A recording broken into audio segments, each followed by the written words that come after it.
Hey guys, what's going on? Derek James here, and thanks for hanging out with me today. Friday, yay! It's the end of the week, and thanks for hanging out with me on another Friday live session as we're continuing to get back into the hang of things. It's 2021, it's the new year. So kind of continuing in the spirit of the new year and really this week's theme, if you've been following any of the videos that I've been posting this week, we're focusing on what not to do. I thought it might be kind of a different and unique way to look at a lot of the topics that we cover in government contracting, because so much we talk about what we should do.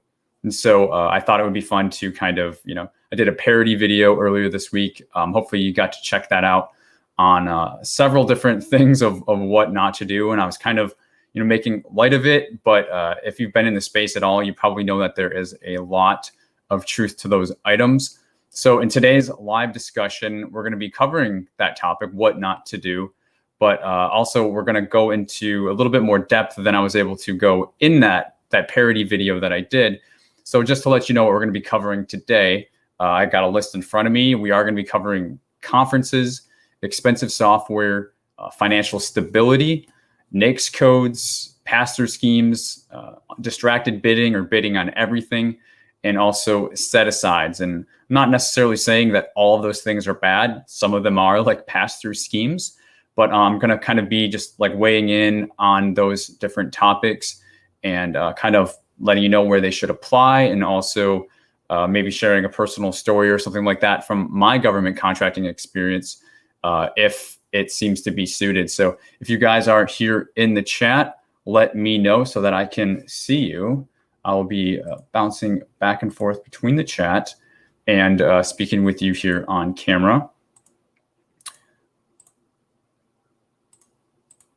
And I am doing a new multi-stream. So if this is, incredibly slow or laggy, or the audio is messed up, just let me know in the chat, because again, I'm still working with this new technology. And so I'm streaming to Facebook and to YouTube right now. So let me know if there is any issues. Otherwise, if everything looks great, that would be a huge relief for me, because this is the first time that I'm doing multi-streaming to Facebook and YouTube at the same time using this software StreamYard. So yeah, so again, we're going to be discussing what not to do. Just again, waiting for somebody to let me know in the chat if we are good. Check my phone here as well. Good morning, Latika. Good morning, Lala with Love. Good morning, Jonine. Great to have you guys all here as well. It's pretty laggy on my end, so just I'm really waiting for somebody in the chat just to let me know that you can see me and the audio is good and it's not lagging, because I don't want to start the video officially until I get clear from you guys. So just give me a sound check in the chat.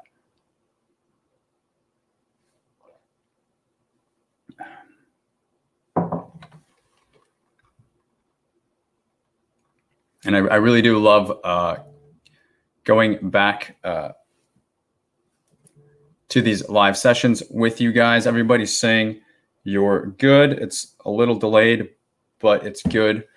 Okay, cool. Well, that's what we have to go off of, so we will work with that. So let me know in the chat if you did get to see the video earlier this week. Vince says a little laggy. Yeah, see, that's what I thought. I don't know why it's doing this. I don't know if it's because I'm multi-streaming or what's happening. So it's a little bit of a bummer with this new software, but we'll just have to roll with it. So first thing, we're going to talk about conferences, government contracting conferences. You may not even know that they exist, but government agencies kind of countrywide have their annual conference or their semi-annual conference. This is a place where small government contractors just like me and you can go and become educated in a public forum, a public setting on what that agency has to offer. So if you've ever heard me talk about meeting, with an OSDBU or a small business office that agency has, it's kind of like that, but on steroids. It's much, much larger. And there can be hundreds, thousands people attending these conferences. Really, the format and the layout really is you kind of come in the morning. Sometimes they'll have a light breakfast.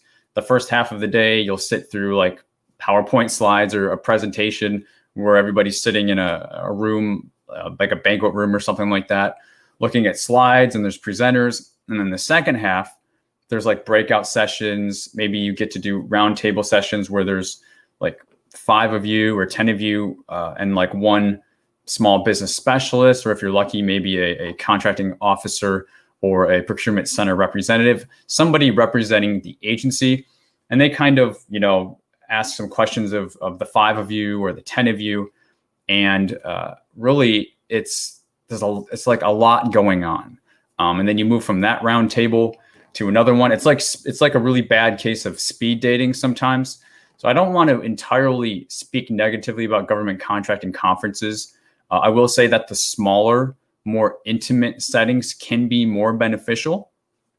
But the point as to why I'm including that in this video is because some folks think that that's like one of their primary business development activities. And I really do think it should be a secondary or a tertiary number, because guys, it's going to be really hard for you to stand out amongst hundreds or thousands of other small government contractors if you don't already have relationships there.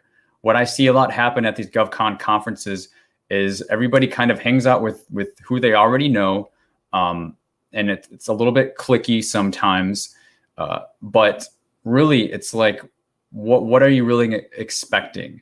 The people who are representing the agencies are receiving hundreds of business cards, hundreds of capability statements. They're fried. They've probably been there for 2, 3, 4 days. Sometimes it's over a weekend. Sometimes they go out, for drinks at night, things like that. There's the whole night scene that goes on with these type of events also. And then they're kind of, dragging in the morning. It's not the best place to go to try to develop relationships and win government contracts. And often these conferences are paid. They require fees. Sometimes you're flying in, you're getting lodging, you're paying for all of this stuff. And some small business owners, they'll do many of these throughout the year. So not only is it a big drain and tax on your time and your attention of other things that you could be doing, but it's a financial burden. And at the end of the year, what do you have to show for it? Usually not a lot. Usually you're not going to win a contract from creating a strategy based on those things. What I do recommend is using them as supplemental after you kind of get your feet on the ground, after you've established yourself, and probably after you have a bit of past performance and maybe you've already won your first contract. But what I'm saying not to do is to, start out as a government contractor and then just start hitting up all these conferences, spending a lot of money, traveling across the country because somebody told you that you need to go to these to win contracts. You absolutely don't. And you'll pretty much find that the serious business owners don't attend conferences outside of maybe a couple that are being hosted by their target agencies, the agencies that they're really going deep and doubling and tripling down on trying to win contracts with. So that's really the caveat that I say. If you want to attend those conferences within your top 3 agencies you're trying to target, go for it. I think that's fair, and you should be able to find some conferences that are not paid, and hopefully something that is not on the other side of the country. If you're choosing it as to be a target agency, start there, but don't just go conference hopping across the country, spending a lot of money and justifying it by saying, hey, this is what I need to do to market. This is me marketing. Well, not really, because they're not going to even know who you are come Monday. If you do go to a conference, take this one piece of advice. We should always have goals and outcomes for the things that we're doing, especially when it comes to business development, to make sure you're not wasting time. So do this one thing. I've talked about this before. If you go to a conference, make the goal of the conference to get a follow-up meeting, a follow-up visit. So if you're trying to, you're standing in line or you're at a round table with a contracting officer or small business specialist, what have you, or a PCR, make the goal of standing in that line or sitting at that round table to get a follow-up one-on-one visit the week later or the month later, because then you're going to have a better chance at being remembered, and you're really going to be able to get some sort of rapport established. You can't do it in a crowd of hundreds or thousands. It's just absolutely insane. But unfortunately, I see a lot of contractors, because, hey, you could go to the events and see all the people there. I stopped going to them a while ago, but working for the small business government contractor that I worked for, I was required to travel all over the country and go to all these conferences, and I would rub elbows and see the same people at all these conferences, and I would talk to them, and I would tell them about the new project I'm working on, and they would still not even have a contract to talk about, because I'm sure there were some other strategic problems with their business development strategy, but this definitely was one of them. So that's what you don't want to do. If you are going to do it, be strategic, only attend a few, and make the goal to be all about the follow-up, because nothing's going to happen during the actual conference itself. I promise you that. So let me just check the chat here, guys. Good morning. Good morning. Good morning, Rose. Good morning, Jonine. Good morning. Vince says, yes, morning is basically orientation. Yeah, Chris, or Vince rather. Vince, Chris, you got that. Morning is usually orientation, and it's really just a lot of, if anybody's been to a conference or an expo, you can pretty much already imagine what it's going to be. And so you got to make yourself stand out. And if you're going to do that, I always recommend doing that, trying to get that follow-up, like I said. So I made a, referring to the video I did earlier this week, my parody video, I made light of attending conferences, and that's kind of what we're touching on. That's what we're talking about. For those of you who are just joining or new, we're kind of going through, looks like we've got 7 or 8 topics that I covered in my video earlier this week on what not to do. And we just touched on conferences and kind of why conferences can be not the best for you, because they can be, some of the things we talked about, like a financial drain and a unfocused for your business development activities. So now let's move on to expensive software, the second thing that we were talking about. So in the video, I also talk about a software that costs $500 per month. And guys, I actually should have said $550, because that is the cost of the one that I was thinking about. But those softwares are out there and they exist, and these companies will take your money if you give it to them. I mean, $500 a month, that's over $6,000. I don't know what very small business can afford to pay $6,000 on something that is not, I don't want to say directly related to winning a contract, because maybe you could make that case, because these softwares, they send you emails with bids, and that's kind of what they're justifying. But what we all should know, anybody who follows this channel, is that beta.sam.gov is the place where you should be going to get bids. And you can get those emails set up to your inbox, the same ones, for free. You don't have to pay $500 for it. Now, unless you are looking at bidding on local and state, that's one of the things that these expensive softwares can do for you. And we really, me, I only talk about federal stuff on this channel, federal contracts, and beta.sam is focused on federal contracts as well. That's why I always refer it. So if you want to look at, universities, cities, and even state level contracts, these expensive softwares can pull and provide, but just know that they are also pulling from the other free sources like beta.sam. Just like, for example, the universities, they post it publicly for free. The cities and the state, they also post it publicly for free. You just got to know what websites that they have. So you still don't have to pay the money. It's really just for somebody who wants to be spoon-fed. I will go as far to say is probably being a little bit lazy. If they know that they can get it at these sites and they're just choosing not to, then hey, go for it. Spend the money.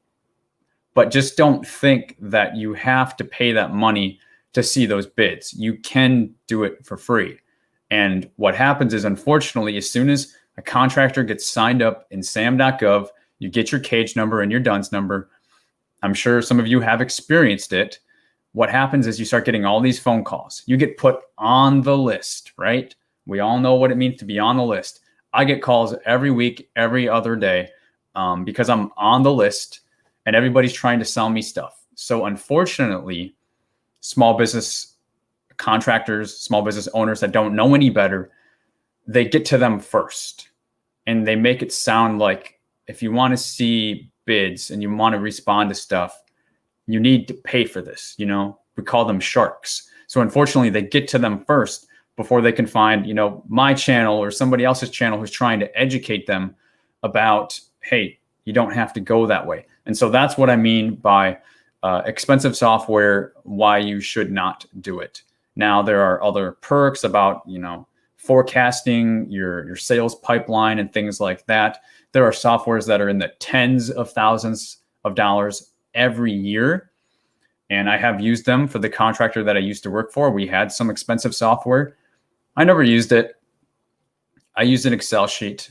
You know, I won 32 contracts solely on my own, and I participated in probably another 20 others with other team members in my company. But the 32 that I won on my own, Excel, you know, it was FBO at the time, FedBizOps. Now it's beta.sam.gov. Use the free stuff. Use a sheet of paper. I mean, you don't have to make it more complicated. You don't need to be forecasting contracts out for 10 years before, because that's what some of these softwares do. This contract will be out in 8 years from now. So add it to your sales pipeline for 2030. You don't need that. And what I find is the larger the company, the higher up you climb, the more you see resources like this used. But hey, you guys, I'm talking to you. Like, you're a team of one, you're a team of two, or a team of few at the most. Many of you, you haven't climbed up there yet. You don't need this software. You don't have 6 business development people working for you where you need some sort of CRM database where they can input what they did for the day, so that you know that they're not just screwing around all day and you're paying them a salary and, you know, you need to babysit them. You know, that's really what I find half of this expensive software to be. It's a babysitter for, you know, larger small businesses for their salespeople. That's what it is. So we just want to make sure that we're not overpaying for something that we don't need, or more importantly, something that is going to take us off focus of what we should be doing. So that's number 2. I talked about in the video, $500 a month, and that is a real software. I'm not going to tell you what it is. I'm not here to talk negatively about anything specific, just to educate you kind of what I think is the best route forward here. Let's see. Hey, Josh, what's going on? The what not to do video was hilarious. Hey, Josh, thanks so much for that. I made it in a day, and, you know, kind of switching, you know, attire and playing a couple different characters. It was new for me. It was a lot of fun. I had a lot of fun making it, and the video has gotten an amazing response. And anybody who hasn't seen it, again, check it out. I put it in the comments for this, but it's what not to do, and it's a parody skit that we're talking about today. And I had a lot of fun, and I really am happy that you guys enjoyed it as well. Vince Chris says a follow-up appointment is considered an OSDBU capability interview, correct? So it really depends, Vince. So you can schedule what's called a capability briefing, and I think that's what you're referring to. So it's called a capability briefing, and this is something that you can schedule with an OSDBU to do that one-on-one. So I think that's where you're going with that. So yes, you're pretty close. It's called a capability briefing. But also what I was referring to is at a GovCon conference, is you can just schedule a meeting. It doesn't have to be a capability briefing. Small business offices usually hold those. But if it's a contracting officer or a procurement center representative, a PCR, you wouldn't really hold a capability briefing with those folks. So you could just schedule a one-on-one meeting. It doesn't have to be a capability briefing. It can just be kind of like a one-on-one to get to know each other and, you know, talk more about your business and talk more about the agency with whoever that person is. And there's no special name for that. But yeah, thanks for bringing that up, Vince. If it was a small business person in particular, or possibly a contracting officer, you could just call it a capability briefing and use that. So thanks for including that.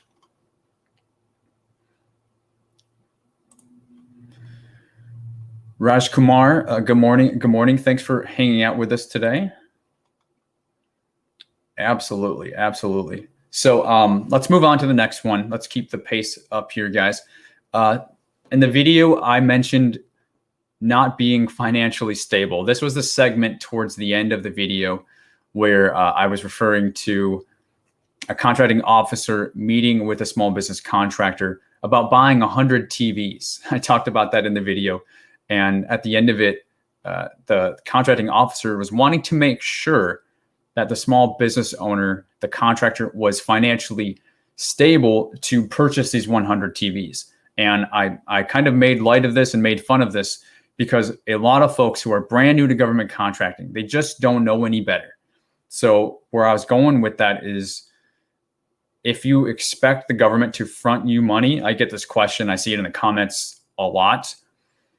It's better off that you know right away before you do anything that they're not going to. You need to buy whatever it is, provide whatever service it is, and then bill out for it. It's usually net 30, net 60, depending on what's going on. Or if it's a large project over the case of a year, you're going to do something like progress payments, project milestones, and you're going to bill out, whatever is determined for the contract. Or if you're doing a job specific type contract, you're going to bill out for like each job. So something like snow plowing, they come out and they have you push the snow. After that, you're going to bill an invoice for whatever plow type you performed. Was it 8 inches of snow or was it 15 inches of snow? And you're doing plow type 1 versus plow type 2, because plow type 2 costs twice as much because it was like twice as much snow or something like that. And you would bill based on that bucket of money, that pricing clin on the contract, but it's going to be after you do the job. So financially stable means that you can perform whatever it is you're saying that you can perform. Because remember, again, you're the small business owner. You're the expert in whatever field you are saying that you are in. In addition to that, you need to be able to be financially stable to provide that good or service, not rely on the government to say, hey, here's the money, now do the job. And I think most of you probably already know that, but I do know there's some new folks in the space that they don't do that, because I see a lot of comments and I do get a lot of questions personally. And that kind of leads to, well, do I get an SBA loan, or do I get credit cards, or do I get into factoring where somebody buys my invoice, or do I work with supplier credit? Whatever you need to do. Okay, those are all viable options. Those are all things that small businesses do. I recommend don't get in more debt or things like that than you have to. I recommend keeping in mind whatever interest rate you're paying, because you're going to have to include that cost. Say, for example, factoring, if you're doing something on an interest rate where they buy your invoice and you have to pay them, back the money plus interest. Well, I mean, you don't want to take that hit. So you have to include that cost of money in your quote. And it's going to make you less competitive because your number is going to be higher because you have to include for that. So just keep those things in mind. But you got to do what you got to do to be financially stable. It's better to do something like that if you don't have cash on hand, or if you can't wait to front and do the project or provide the service. If you can't wait, it's better to do that than to bid on something and win it and try and scramble, or worse yet, ask the government for the money. And that's what I was making fun of kind of in the video. Hopefully none of you guys do that. I'm sure it's happened. Thankfully, I don't really have any personal stories about that happening with anybody that I've known or worked with or anything like that, but I'm sure it's happened. And again, you just got to know the government doesn't front you the money. You've got to be able to perform on the front and then bill in arrears. So it looks like we're still doing good, guys. Caught up in the chat. So the next one is, this one was hilarious, and I knew you all could relate to it. The NAICS codes, 100, NAICS codes. I think I said 117 NAICS codes or something like that. You want to be at least somewhat particular about what NAICS codes you're using and the number of NAICS codes. I always say on a capability statement, like the templates I have on my website, we have something like 8 to 10 NAICS codes and PSC codes total that we're advertising on a capability statement. Now, when it comes to your SAM profile, you could have more than that because you don't want to put every NAICS code or PSC code that you have in your SAM profile on your capability statement. You want to create a bit of a summary. That's what the capability statement is supposed to be. But in the SAM profile, you could have a little bit more. I don't recommend having more than really like say up to 12 or 15. I think every time I get asked this question, my number varies a little bit. I never really go over 20. Excuse me. So that's kind of how I look at it. Start with your CAPE statement, have 6, 8, or 10 in your SAM profile. You can have up to 10, up to 15. If you have to, really don't go over 20. But I have seen companies with 50 NAICS codes. I have seen the companies with 80 NAICS codes in their SAM profile. And it's important that you understand why you don't want to do this. It makes you look like you're a jack of all trades and a master of none. And contracting wants to work with somebody who's, again, an expert in their field. So you don't do everything, but the things you do very well. That is the game, and that is the reputation that you want for your business, and that's the game that you want to be playing in. You don't want to be playing in the game of, hey, I can do that. Like we can figure out how to do that if we want. And that's why I made light of, I made the joke about YouTube in the video because YouTube really is a great place to learn things nowadays. But if your business strategy is to bid on everything and then go and figure out how to do it by learning on YouTube, and again, I'm not saying anybody's doing this particular strategy, but it's kind of close to what I see some do, that they'll just kind of go and figure out how to do it if they win. That's a high risk. That's a high risk game, because if you can't figure it out, then you're going to default on the contract, like we talked about in the Middleman Strategy Part 2 video I released the other day.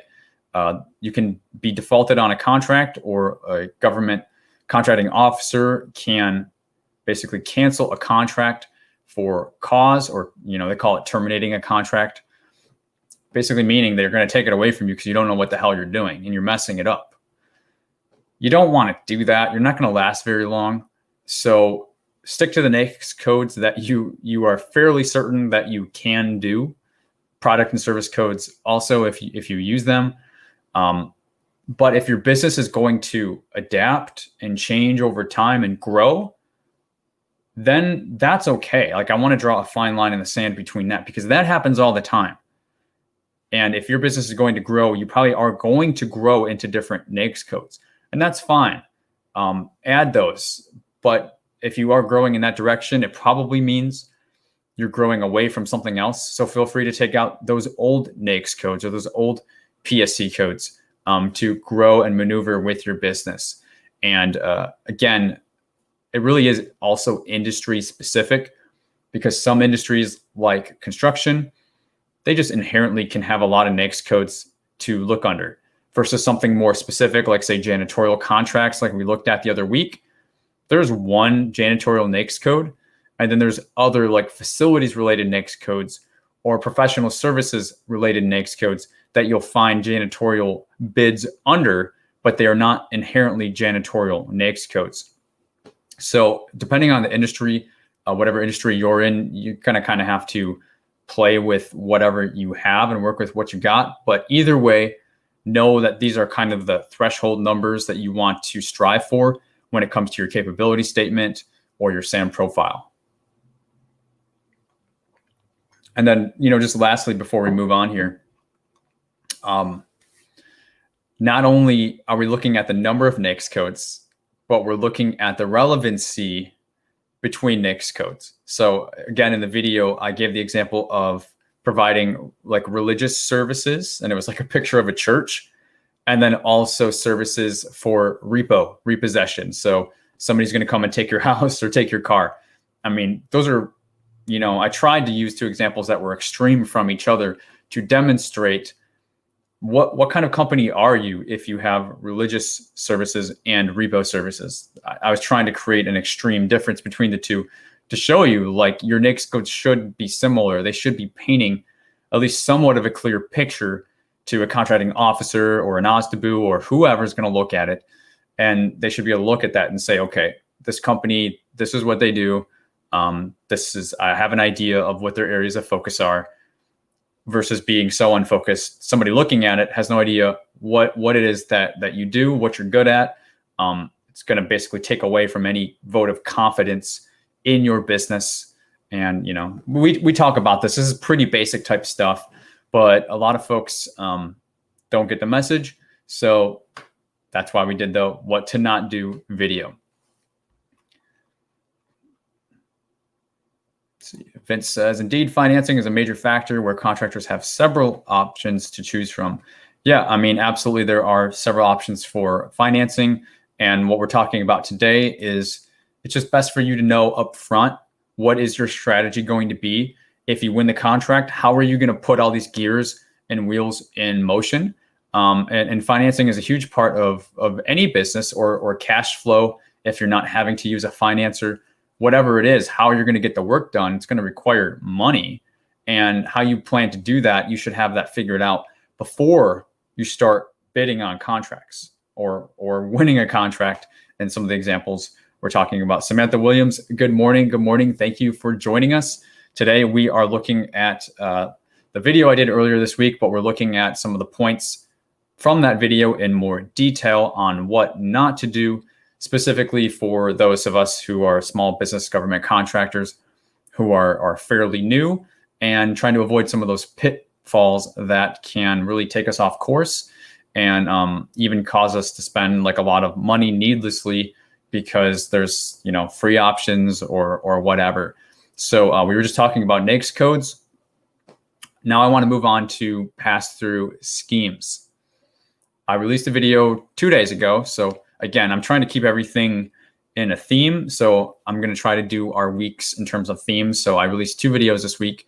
And the video I released 2 days ago was the middleman strategy part 2, how to legally perform the middleman strategy. And what I mean by that is to, as a prime contractor, how to legally work with a subcontractor. In that video, I gave 3 examples. One was an 8A, one was a service-disabled veteran-owned small business, and another one was with a large business using small businesses incorrectly to subcontract to.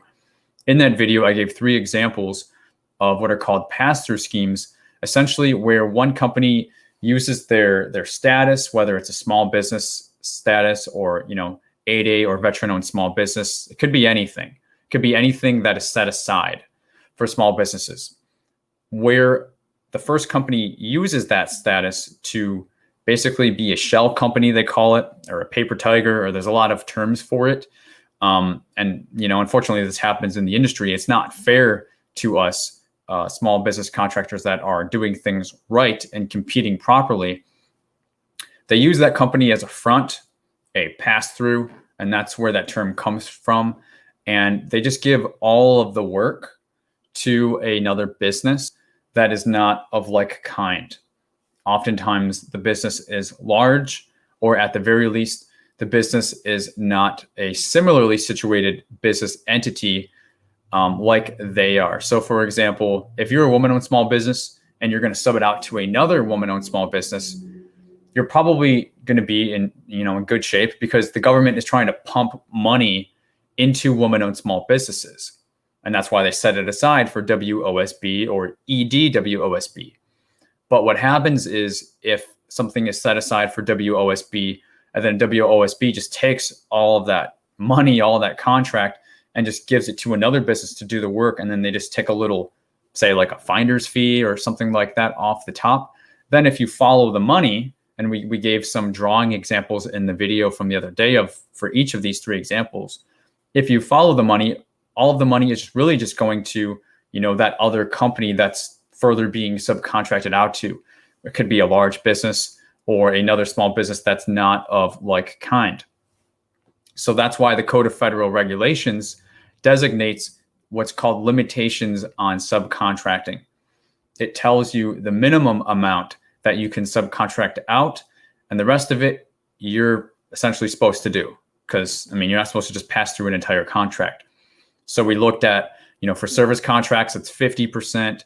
For construction contracts, it's 15%. For other specialty contracts, it's 25%.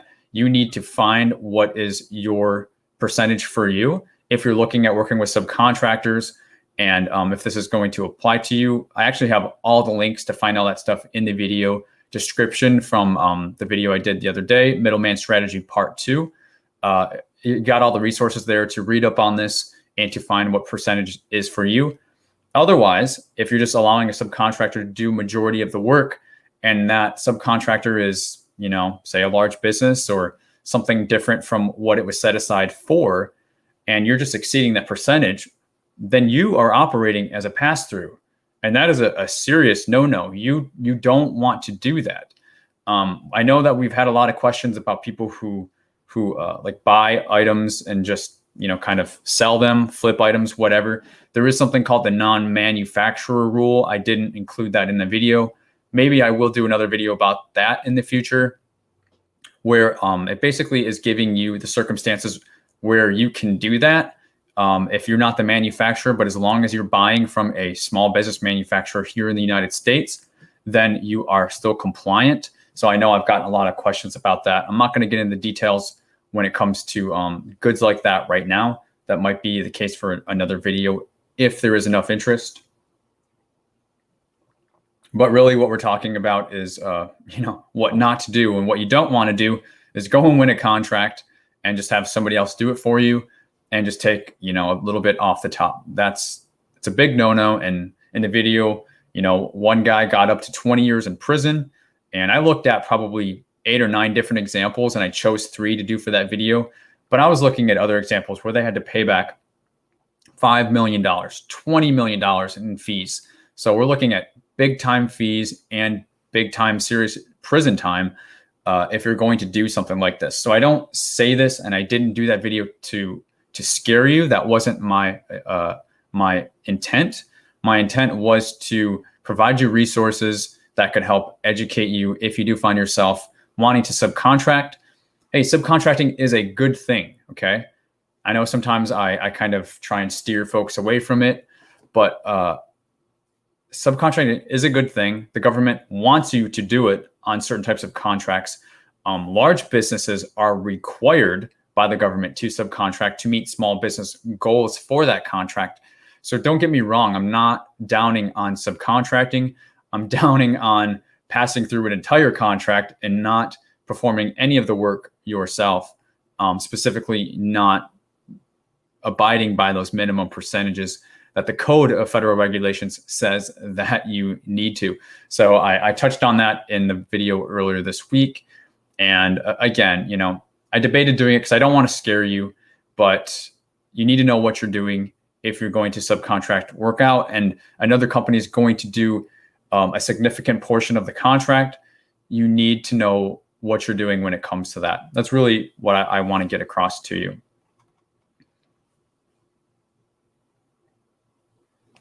So next, this is probably tied for one of my favorites.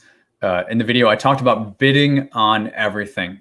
When I first started doing this 2.5 years ago as a GovCon coach, I wrote a blog post, pretty lengthy one too. I did a lot of research, number crunching on it. And it was on bidding on everything and not being focused. In the video, I showed myself on beta.sam, basically being a contractor that was just scrolling, basically making reference to being able to have some sort of reference or ability to perform on all these random contracts, no filters, just scrolling through it, saying, oh, I could do this. I know somebody who lives there. I know a company that can do that. You don't want to do that. And I probably should have went a little bit more detail on that, because specifically what I mean is you should be targeting agencies, and I couldn't really find a humorous way to tie that in. but I always say, guys, you should target 3 to 5 federal agencies. If you want to get in the federal space, work with 3 to 5 agencies. Bid on the contracts that they have. Don't just go on beta.sam and search by, say just the NAICS code only and start scrolling and then, pull out like 5 or 10 that you're interested in the search results. And you're not even paying attention to what agencies those are out of, because until you start really like developing relationships and going deeper with agencies, holding capability briefings, like Vince Chris said earlier, attending those conferences that, I kind of was steering you away from, except if they're with the few target agencies that you've targeted, then it's okay. Until you start doing all that, everything is going to be random and nothing is going to stack. And there's a word called synergy, 1 + 1 = 3, for example. Until you really start to realize a synergy in your business, you're going to be working very hard. I want you to work smarter.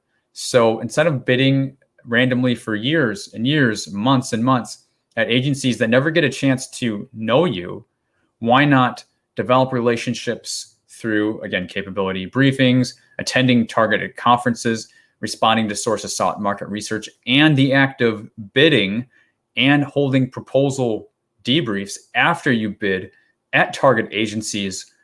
Those are all things that will stack, because there's not an infinite number of people in contracting at the Navy, or at the Navy at Portsmouth, Virginia. Okay. There's probably 12 of them.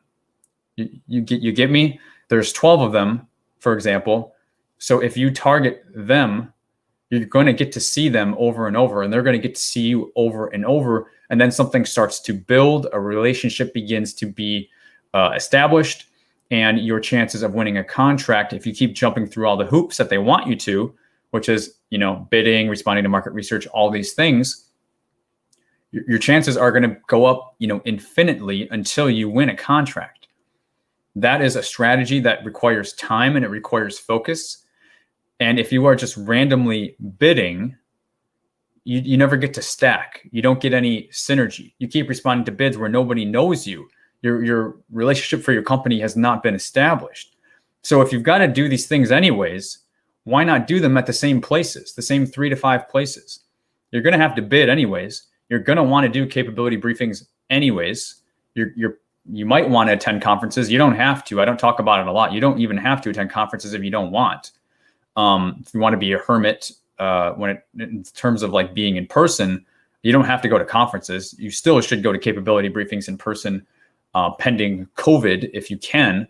But if not, we've got things like Zoom and phone calls still that you can use. You got to do those things anyways. You might as well do them at the same places over and over, and realize those gains of a 1 + 1 = 3 synergy, instead of constantly starting over. You're going to get burnt out. You're going to get sick of it. And unless you happen to win something, which you absolutely can, people win contracts not using this strategy all the time. But my point is, where are they in 3 years? Where are they in 5 years? Where are they in 10 years? Usually, once you win your first contract at one agency, your future contracts can also come from that same agency. So you want to stack and double down and triple down. I want you working smarter, not harder. I don't think anybody really listens to me when I say that, quite frankly.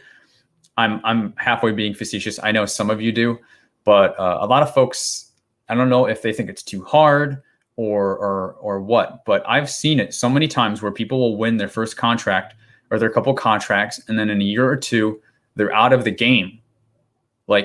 So somebody from the outside would be like, well, what happened? What was going on? I know what was happening on the inside.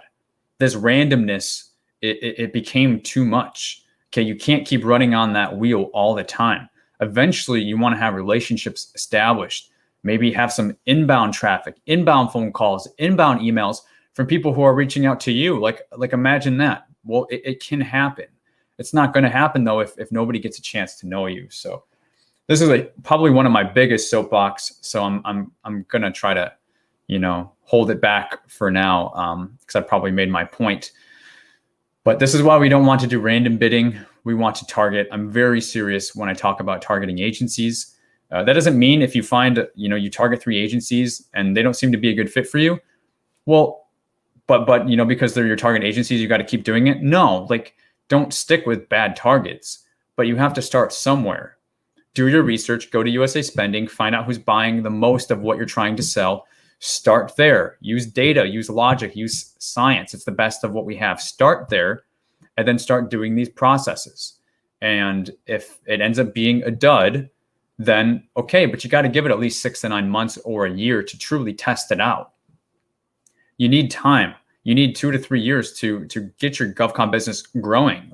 Just like any business requires 2 to 3 years. So give yourself the time to do that. And if it's a dud, if it's not working, then change agencies. Okay, that's when you pivot, because we're not just about being fixed in concrete and not being adaptable to change in our businesses. You pivot, but you got to give it some time. So you want to make sure that you do all that for your agency targets. If you just want a random bid, go for it. You could win a contract. People do, but where are you going to be in 3 and 5 and 10 years? If your goal is to only be in this business, and I'm going to stop after this. If your goal is to be in this business for 2 years, if you can only see yourself doing this for the next 2 years, go for it. Randomly bid, do whatever you want. If you want to have an actual long-term business, that's where I'm coming from. These are the things I'm saying and why. Because you can find people all the time. You would say, Derek, you don't have to do any of this. You can win a contract. Sure, you can. Come back to me in 3, 5, 10 years. Tell me if you're burnt out yet. I promise you will be.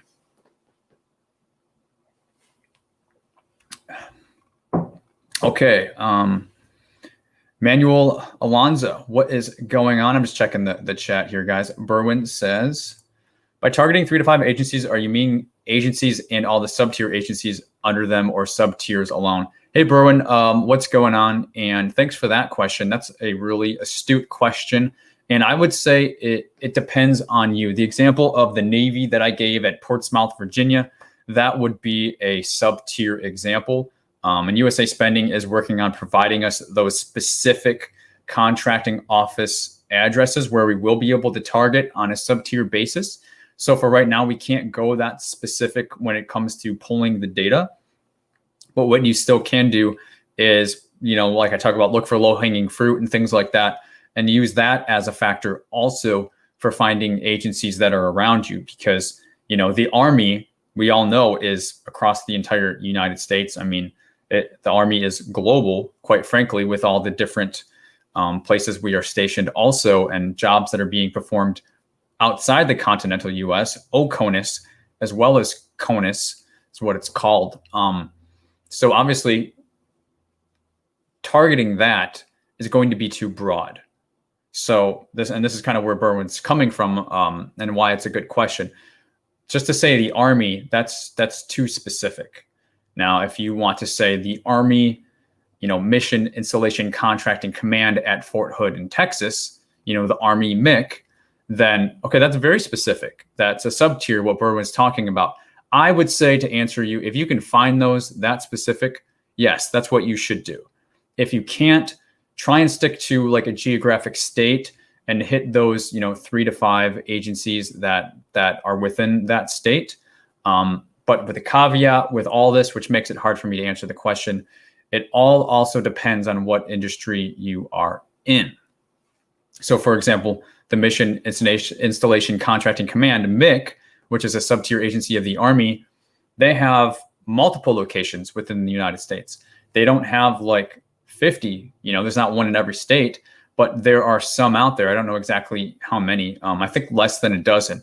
So for example, you could target MIC, and maybe there's 6 or 8 different locations, Virginia, Texas, and double down on that sub-tier agency. So it really depends on what you're able to find in your research. Because like I said, we don't have a lot of great tools to reference some of the things that I'm talking about that I do know exist just from my own experience. But I would say is the more specific, the better.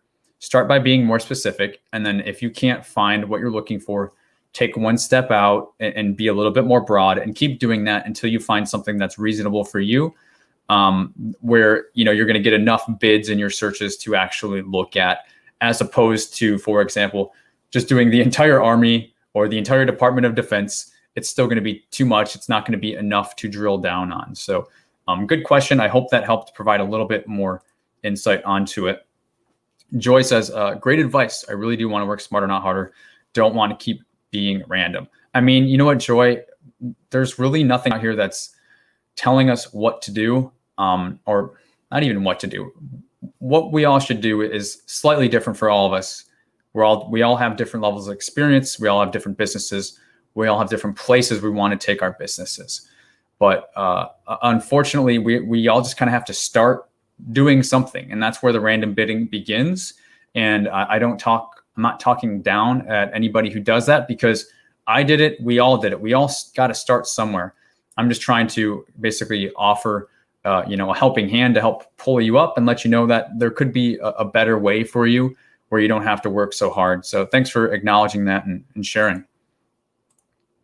The Fred, what's going on? Good afternoon. Great to see you. Thanks for everything you do. Got to focus on your best possible agencies, probably your best possible agencies.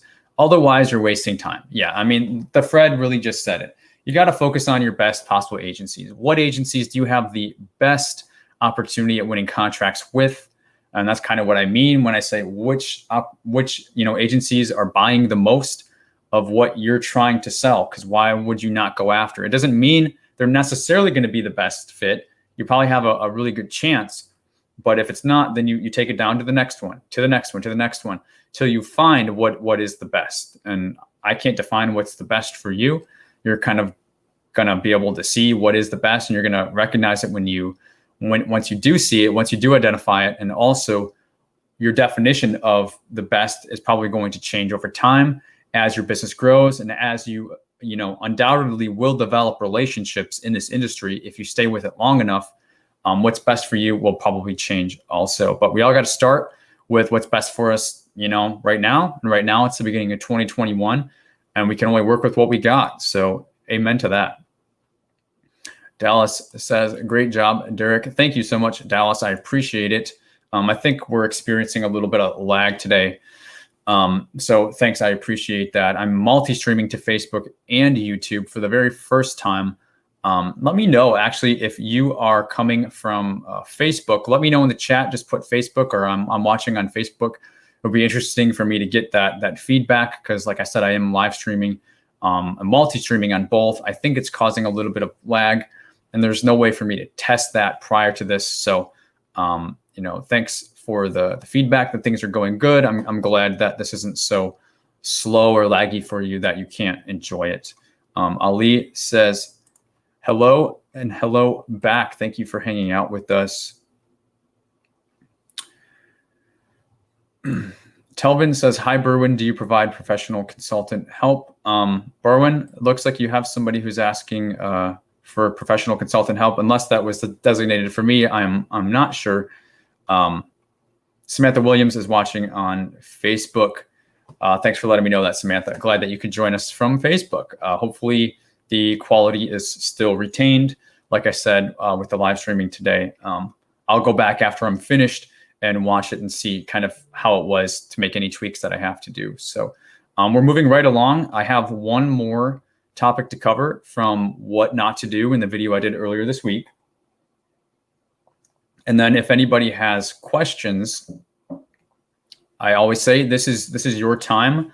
Let me see. Yeah, it looks like we're going to go just for a little bit. We're rounding up the hour already. This already took a little bit longer than I thought.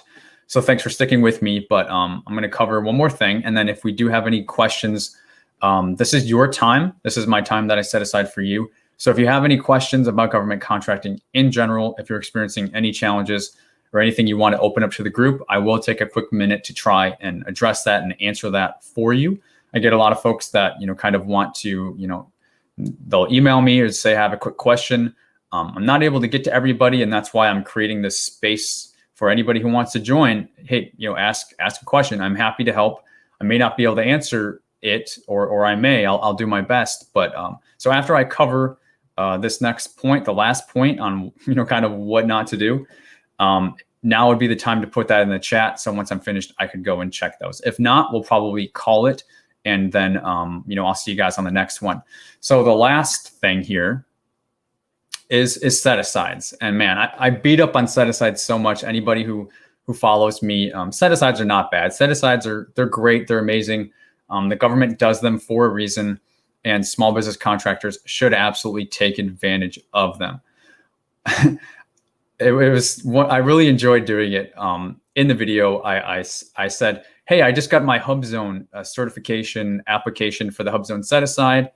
And then I got up out of my chair and I went and I opened the door and I came back and sat down, and, kind of being smartass, I said, now the contracts can just start walking into my office, literally.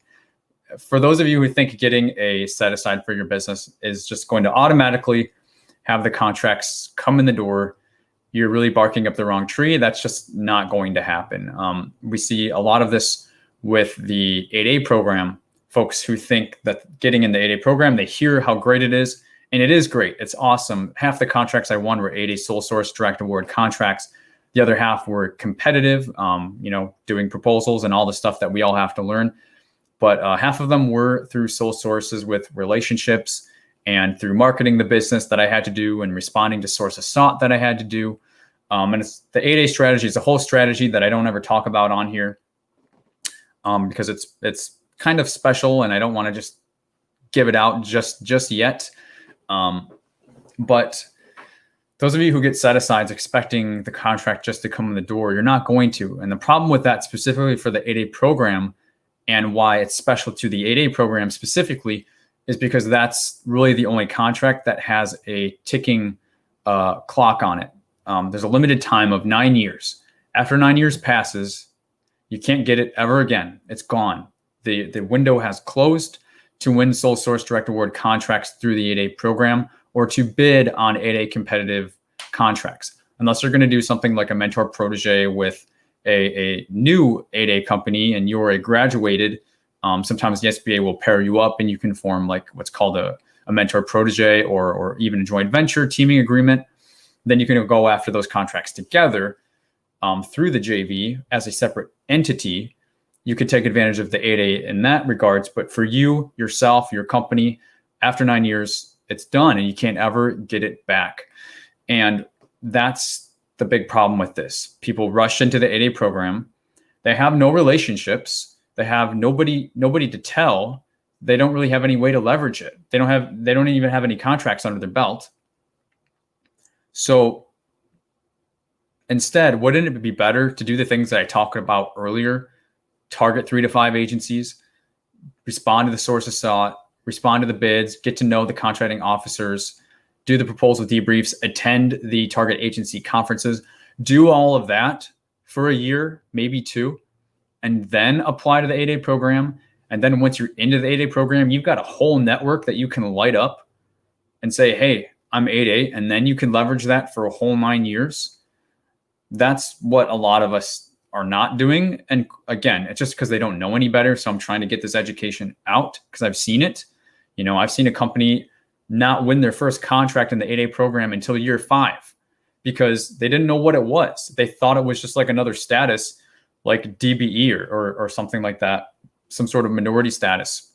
And they didn't use it and they didn't know how to use it. So that's one example of set-asides, but it applies to all of them.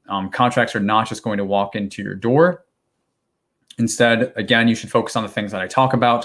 Like you can't replace bidding. Like you have to bid. You can't respond. You can't replace responding to market research. Like no set-aside is going to do that for you. You can't replace building relationships rather. Getting a set-aside, you're still going to have to do all those things. And if you don't know how to do those things, why are you getting the set-aside? It's kind of backwards if you ask me. And I'm all for like the woman-owned certification, for example, because it's fairly easy to get. So go for it. And then, you can kind of start out having that one cert. But the HubZone can be a big pain. The veteran-owned or service-disabled veteran-owned can be a big pain. The 8A, it can be a big pain. These things can take, 6 months to get turned around. And you're not even you haven't even learned the basics yet, and so that's why I beat up on set-asides. I'm not saying they're bad. They're amazing. They're awesome. They should absolutely supplement your strategy, but they should not become an excuse for doing the work. And that was the joke I was making in the video of just opening the door and doing nothing and waiting for the contract to walk in, or for a contracting officer to just call me on my phone. It's not going to happen. And especially if you're going to spend a lot of money, which, if you want to spend $2,000 for somebody to register your business, or you want to spend a few grand for somebody to do your HubZone application, I mean, that's on you.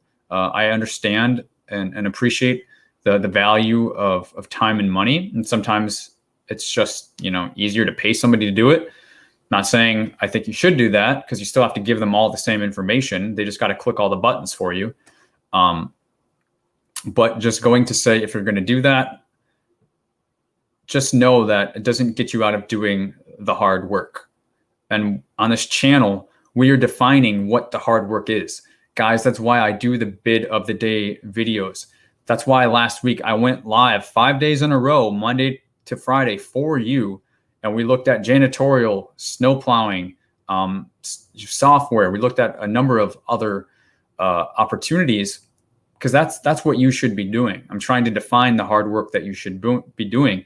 We don't even talk a lot about relationship building, but it's probably something I'll get to in 2021 this year to add to the channel. I talk about it a little bit, but it's another piece of the hard work that set-asides just are not going to do for you. So I guess we found my second soapbox, so I will stop off and I'll step off and I'll stop there.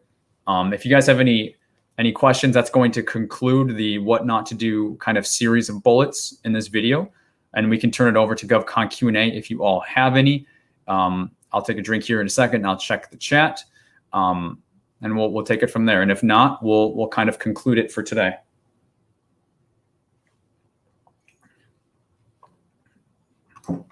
All right. Okay, Telvin was clarifying. I meant, Derek, do you give professional help? Yes, Telvin, if you go to my website, GovKidMethod.com, I have opened up one-on-one Zoom sessions with me on a limited basis. Changed the format for anybody who did sessions with me in the past. So make sure you read the details before you do something like that. But just go to GovKidMethod.com and scroll down to the Zoom sessions, and you'll find all the information if you did want to do something like a one-on-one.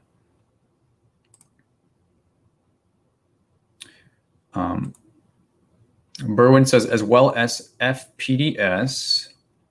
I'm not sure what the question is, Berwin, so just let me know if there's a question or if you're just talking to somebody else. We did talk about FPDS has kind of being retired. It's going away, the Federal Procurement Data System. Now we have to do stuff on beta.sam. And we talked about that in our last live, I think, and I think that was helpful. So Eric says, just came across this video YouTube from a recommendation. If I don't have a business, all right, here we go. Second part. If I don't have a business, do you recommend becoming a GovCon consultant? Hey, Eric, I would recommend somebody like me to become a GovCon consultant, and I am. I don't like this question, and this isn't geared towards you at all. I don't like the question because there's some information that I don't know, and I don't like to assume negatively, but I do know that some of this is happening negatively. I do know that it's being taught. Hey, you don't have to learn how to do government contracting and win your own contracts. You can just be a GovCon consultant, and you can go out there and you can show people how to get set up, and you can show them the NAICS codes, and you can show them beta.sam and where to get the bids, and you can just kind of send them a bid, and then the contractor, whoever your client is, should be able to respond to that bid. Well, unfortunately, there's a number of problems with that in terms of regulatory compliance, that if the consultant isn't even knowledgeable of that, you're almost possibly feeding your client to the wolf's den, and you could get them in trouble with things like, like we talked about today, limitations on subcontracting if you don't know that exists, or certain FAR regulations, acquisition regulations that you as now a government contractor have to comply with. And you're kind of going out and you're looking for clients in the commercial space as a consultant and saying, hey, you are a roofing company, and it looks like you do a lot of good roofing jobs. Did you know you can do this for the government? This is what government consultants do. If you're not educated on these important things and you just create this client and you just paint this rosy picture for them, which is what's being taught, unfortunately, and I'm not going to call it out, you can end up in big trouble, big problems, I should say, for your client. Maybe not for you, but you could really screw your client over. So I would say if you don't know what you're doing and you don't know what I'm talking about with this, you shouldn't be a GovCon consultant. I'm very much against it. And people like me who I'm even limited at the amount of consulting that I do. I do coaching in the Zoom calls that I reference, but actual taking on clients, I'm very, very selective because nobody knows everything about government contracting. And at some point you get into legal and financial things where I'm not even an expert in those things. So there's a lot that goes into that question, and I probably answered it for you.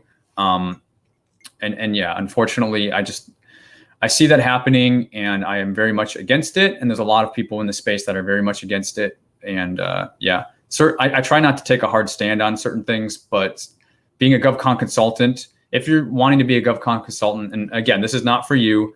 I'm speaking to this as an industry type thing because I see so much of it. Thank you for allowing me to talk about this and asking the question.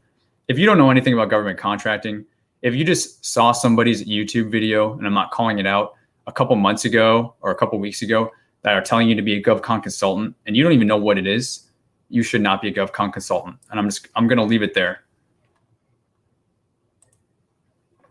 The Fred says, Derek, do you have any plans to talk about the new DoD cybersecurity rules in a future video or live chat? As a contract manufacturer, I'm working on CMMC compliance, lots to do. So the Fred, I'm aware of that. And I'm probably, if I do, it's going to be a brief overview because I don't want to go too much in the weeds on something that may, how do I word it? I don't want to say may not pertain to everybody because, you know, we both kind of know what's going on, but I don't want to, there's certain implications more for other contractors than some. And so being able to differentiate that might be difficult for me to do. So I don't want to do something that is sending people down a deeper rabbit hole than they need to go, because there's certain things that apply more than others. So as of right now, it's not in the future for the short term, but I am aware of it. I am watching it.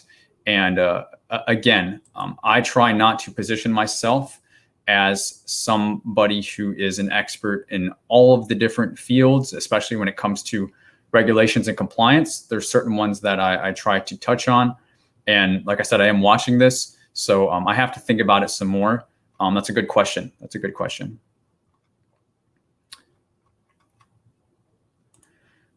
Tanya says, hello, Tanya. Does the government purchase promotional products? I don't see that you've defined promotional products, so I will answer this the best I can. Yes, they do. For example, a promotional product to me could be like marketing or commercials or advertisements or creating some sort of event. If you were to ask me, those would be promotional products, and the government does buy all of those things. Certain agencies buy them more than others. Just to give one kind of easy example that I always give, like the Army National Guard, they're always recruiting, right? So they have a lot of needs for creating videos, audios, songs, commercials, advertisements, things like that. And I've seen them buy that. I've seen them buy that actually to work with a media company to help them. So I'm not sure if that's specifically what you meant by promotional products, but that's the example that comes to mind for me. Thanks for asking. So Patrick says, do you have any suggestions on next steps for someone who has recently created an LLC looking to focus on procurement contracts under 50K?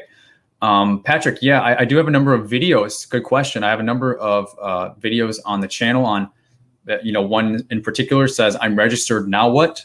And that seems to be a pretty good fit for what you're asking.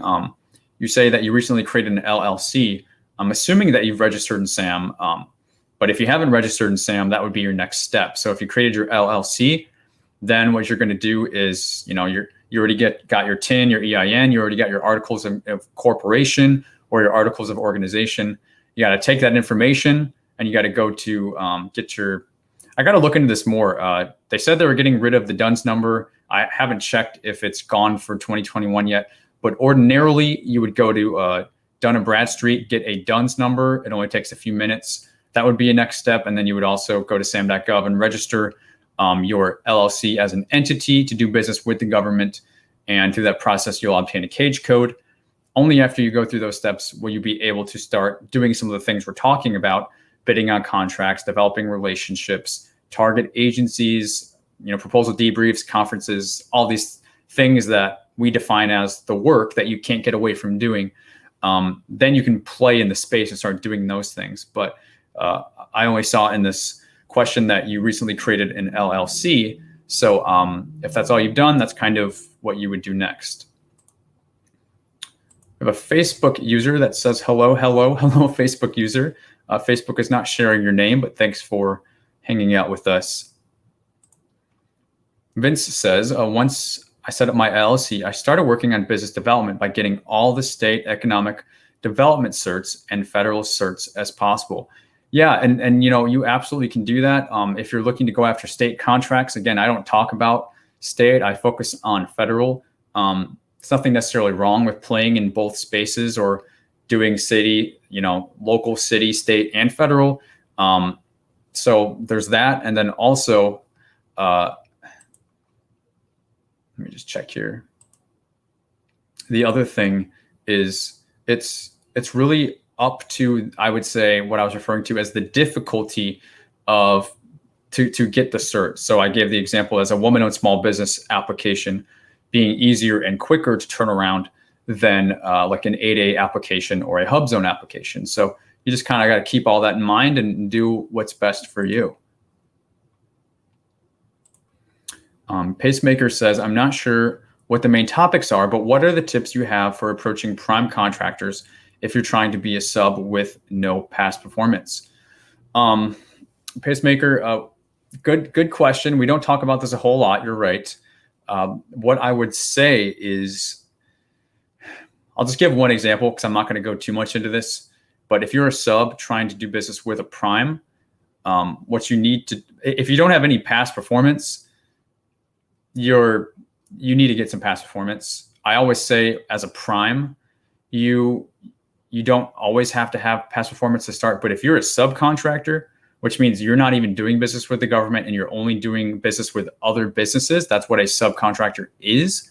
And you're saying you want to approach other prime government contractors as a subcontractor, you do need to have some sort of past performance. You need to do something that kind of means you haven't really established your business yet. And as a prime contractor, you can bid and win contracts without having past performance. But I think it's going to be very hard for you to get any sort of business with a prime as a subcontractor with no past performance. So I really do think if that's the case, you should find some business to do work with, no matter how small, get something before trying to approach prime contractors. Marcus Jones back from Afghanistan is still listening. Marcus, that's awesome. I remember you posted a while back. Thank you so much. I'm glad that you are back safe. And, thank you for your service. Eric Lewis, thanks for responding. That makes a lot of sense. Hey, Eric, absolutely. Tanya, also, thank you so much. And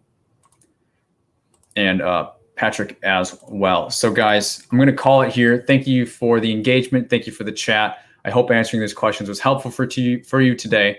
And also, I hope that today's topic was a little bit fun, and probably the video I did was probably a little bit more fun earlier this week. That was this week's topic, kind of on what not to do and why in a bit more depth. So if you haven't subscribed yet, consider subscribing. Government contracting is all that we talk about here. If you're new to the channel, you're new to the chat, welcome. We'd love to have you be part of our members here, because you'll be notified when we go live and do other things like this. And really, the more the merrier. And we're really trying to grow the community here on YouTube is really my primary focus for 2021, growing YouTube. And that way, you being a subscriber, you can help to be part of that. And also, guys, if you didn't hit the like button on that video, hit that like button so others can also see it as well. Haven't determined the topic for next week. It's Friday. It's been a really long week for me, a lot of work. but it's been good. I hope 2021 has been off to a good start for you. I know it's been a crazy week. I try not to talk about politics. I'm not going to talk about politics. I know it's been a crazy week. So just know that we're all in this together, guys. And I'll see you very soon. So take care, be safe, and I'll see you in the next video.